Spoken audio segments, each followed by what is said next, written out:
Welcome back, everyone. We are here still at Guitar Summit 2025, this time at the booth of Earthquaker Devices with the one and only Jamie Sullivan. Super happy to meet you, Jamie. Thanks for taking the time. Yeah. You know that I'm very much into effects pedals, and Earthquaker is one of my favorites in that regard, right? Thank you. So I'm very honored to talk to Jamie himself today. I know not every one of you who's watching that video most likely knows Earthquaker. Would you mind introducing yourself and Earthquaker a bit? My name is Jamie Stillman. I am the founder and product designer from Earthquaker Devices. I started the company in 2004 in my basement. Yeah. On accident. On accident? Yeah. How did that happen? Well, I had a broken DoD 250 overdrive that I loved, and I bought a new one to replace it, and it didn't sound anything like it, so I kind of just was like, there's no one to repair pedals, let me look this up and see if I can figure it out, and I did. It worked, and I kind of got bit by the bug. So I started just making pedals for myself and my friends and stuff like that. So you basically started out by reverse engineering to a certain degree. To a certain degree, yeah. That's like so no cool. Electronics knowledge at all. Just a guitarist and a graphic designer. Yeah, that's so cool. And that really bloomed into some, well, I would say collaborations with artists, right?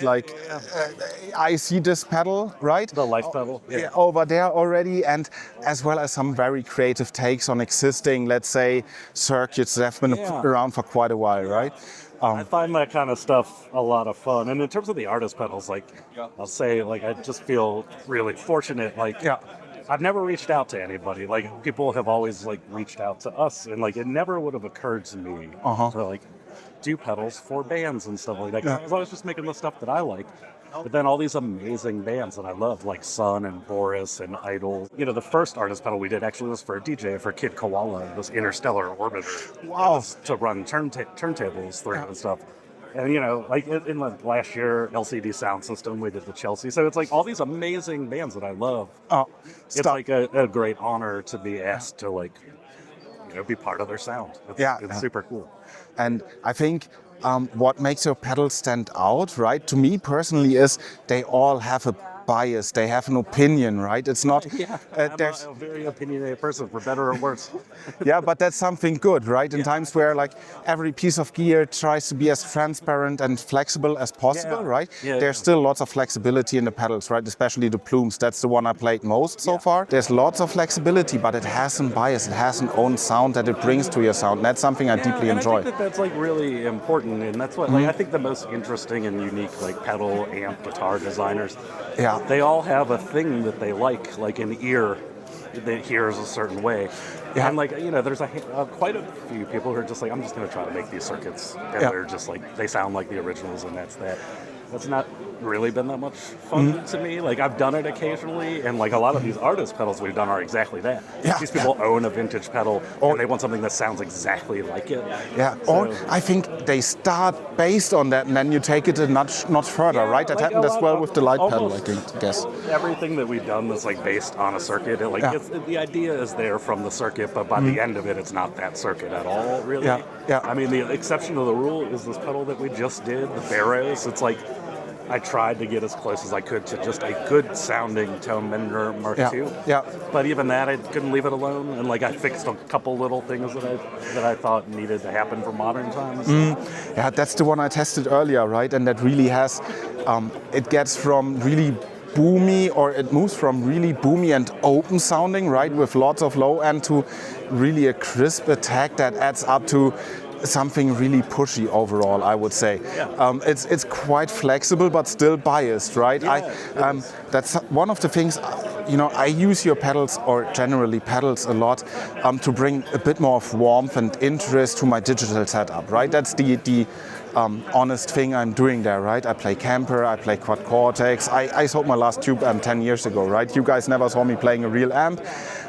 Shame on you. Yeah, shame on me, but these kind of pedals really bring back that feeling, right? I grew up playing Marshalls and Engels, and I really like that, but it's really about that connection between guitar and these pedals and how they interact, I think. Yeah, and it's true. I feel like the point of guitar is to be an extension of yourself. It's expression. Yeah. And I would personally find if you're just going to plug into an interface or a modeler with nothing in between it has a flat and kind of sterile sound to me, no matter how big and roomy it's supposed to be. Like, Yeah, yeah. and pedals are a great way to kind of introduce like some weird, unique textures into that, Yeah. and then also like I feel like can be responsive like to like human movement. We'll put it that way, where it doesn't just sort Yeah. of simulate it and flatten it all out. Yeah, it's the little things, right? I had this stream where I showed off some different overdrives, and I started doing pick scrapes to really show the dynamics. And Yeah. look, the attack is now stronger and it bubbles a bit more. And all those things are really,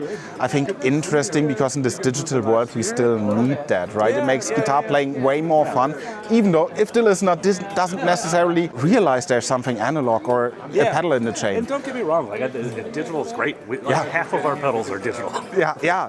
It's just like what you do with it. But like the way that I hear, I guess, is I like the kind of imperfection and sort of warm quality of analog electronics. That even when we do digital, I'm just trying to get there also with it. Nice. But there's room for everything. It's just all a way to make sound. It's all tools. It's good that there's innovation, but it's still all about expressing yourself, and there's always a gazillion ways to similar results, right? Yeah. And so what I really enjoy about pedals is the right amount of parameters, right? Give me enough flexibility so that I have the feeling I bought something that I can use for more than one sound, but give me enough guidance that I don't screw everything up. That's like very important to me. We have some like oddities in there, like the Rainbow Machine or Afterneath, where it's like you might not know exactly what it's doing every time you turn a control. Yeah. But I like to think all of our pedals can be musical, whatever my idea of musical is. But the weird ones, they can go out there, but they never go so out there that you're like confused, or they don't work, or they get glitchy and weird. Yeah. It's like there's always something interesting happening. I think. I guess anyone's going to say that about the stuff they make, but that's kind of like a parameter that I feel like I follow all the time, even when a pedal goes out there. It's always also about interpretation, I think, right? I don't remember the exact name, but the white-black pedal over there, right? Data Corruptor. Data Corruptor. That's one perfect example. On its own, it might be confusing, right? I had it over for testing for a few weeks, landed it from a friend, and I ended up using it to record some stuff for mixing it in the background, right? Because there is a happy path, it's musical, but it's way more fun when you make it a bit more unmusical and then find, again, ways to use it in a musical context. That pedal is like one of, I feel like, the most polarizing pedal for some, like the people who understand it, like get great results from it. Like a lot of people get in like, oh, it doesn't track, or I can't do this stuff. It tracks great. It's an excellent thing, but it has rules. It's a monophonic analog guitar synthesizer, so you have to play cleanly, you have to play on the neck pickup, but you can play as fast as you want. But the second you start blasting chords through it, it's straight chaos. Yeah, or mixing up different tones, right? So you need to be really cautious on your playing. But let's hear some sounds, right? Maybe we start with the Barrows that you released earlier today. I'm really hyped about that. So, Barrows.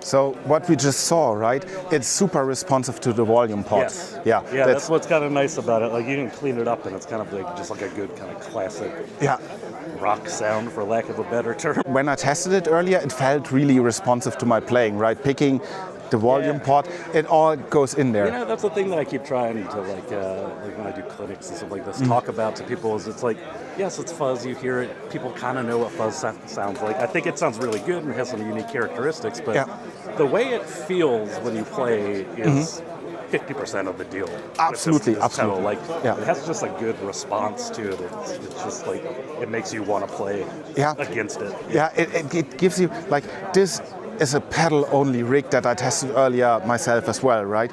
But pedals like that make it feel like I'm playing through an amp, even though I'm using headphones, right? Because there's a certain raw characteristic in that sound. Yeah, but please go ahead. Show us some more sounds, man. I'll play with the Rainbow Machine. Should I just start turning stuff off? Yeah, please do something crazy, man. This is kind of my favorite way way to use the Rainbow Machine. So Okay. I'll start there. Yes.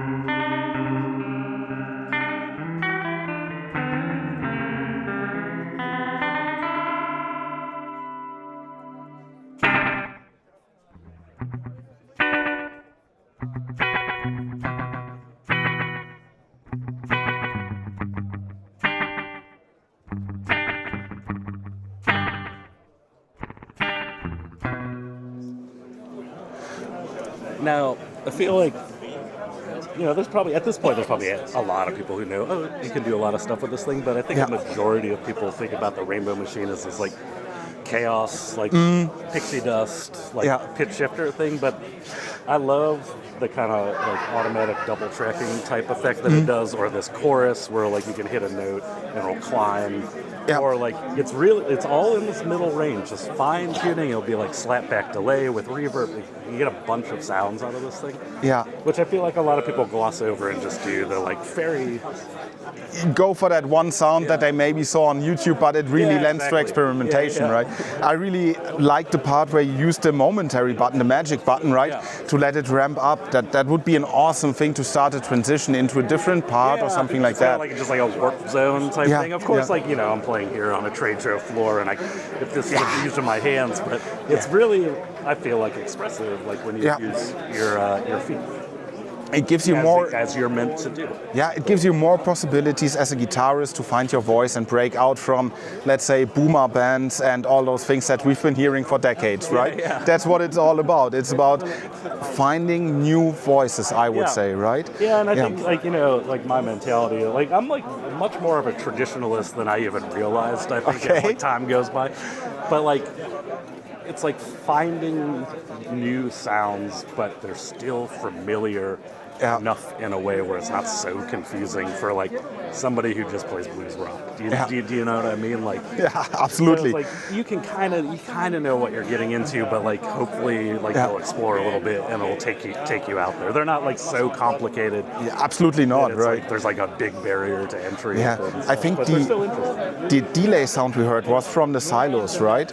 Right when I turned on the Barrows, it was, but what we were hearing before was all in the Rainbow Machine. Oh, really? Yeah. Oh, really? I assumed... If you get the Rainbow Machine kind of like in a perfect middle setting, it's just like a double tracker, and then you can use this tracking, which actually slows the processor speed down, and it creates a lag, a delay, That's really awesome. Like you're slowing down the built-in CPU or whatsoever. Yeah, it's the clock for the processor in there, and like it's a thing that like I've been doing for a very long time on the pedals, and I'm starting to see more and more people do it. It's really it's a really kind of not a recommended way to use a lot of like DSP processors, but it makes really interesting things happen. Things like that give a bit more analog feel in a purely digital world. It does, for whatever reason, right? It's unperfect, it does weird things, but that's how technology and especially guitar technology used to be, right? Like, and it's like when people started moving to rack effects and stuff like that, they got like a bad name because people were using the digital like that was available at the time and trying to make things that were really advanced out of stuff that wasn't really ready. So it had a bad sound that people thought was like a good hi-fi sound, but it was not necessarily a good like real sound. Now if you go back and revisit those things and think about them in a different way, I think they're really interesting. Like a lot of these like weirdo rack effects and pitch shifters and stuff like that. Like old Yamaha units. Exactly. There's like a YouTube channel that I recently discovered who's buying that stuff and then using this in modern productions, right? And it gives a really experimental vibe. I can't remember that Yamaha reverb, but it's like really growing in popularity now. Like they were like $100 or less, and now they're getting expensive again. Yeah, and they're fighting on reverb for that stuff, right? Yeah. But let's quickly get back. I would like to hear one more sound, man. I'll play, I'm going to do two things at once. Okay.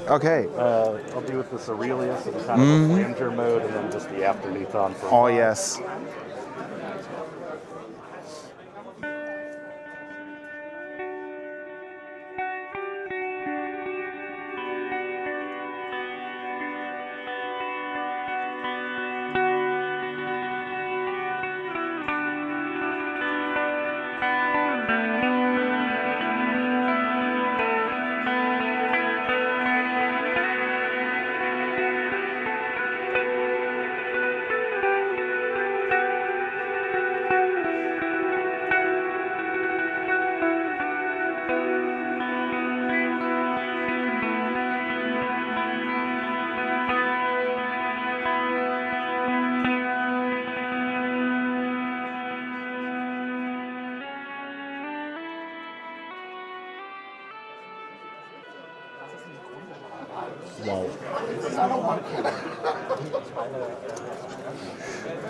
Wow. That had an almost retro futuristic feel to it for me personally, right? And I really liked again how you actively turn knobs, right? Yeah, it's a lot of fun. Like this on this one, that was the drag. Yeah. There's a bunch of different ways that'll work, so this mode fixes it. But you can use it with an expression pedal, and that's fun. But what's really fun is if you can get like a sequencer, because it's like voltage control to run like an 8 or 16, whatever, any step sequencer you want in there, and it will do some really interesting things. That's also again very cool, right? I don't know if I told you that, but I'm not only a guitar player, I also use lots of synths, right? And that's also a context where I used your pedals in the past, right? And so what I really think that your pedals do great is they bring a bit of that synth world vibe back to the guitar community, right? They are better in experimentation than us, right? Us guitarists, we are so often lost in traditions and the sounds that we know. That's why I enjoy Earthquaker so much, right? And again, it's all about they are usable, they have a happy path, as we call it in IT, but they can go wild as well, and that's what really keeps me coming back to your brand. So, yeah, Jamie, thank you. Thank you so much for your time. It was such a nice chat. Have an awesome time on the summit, and Thanks, you too. see you later, guys, right?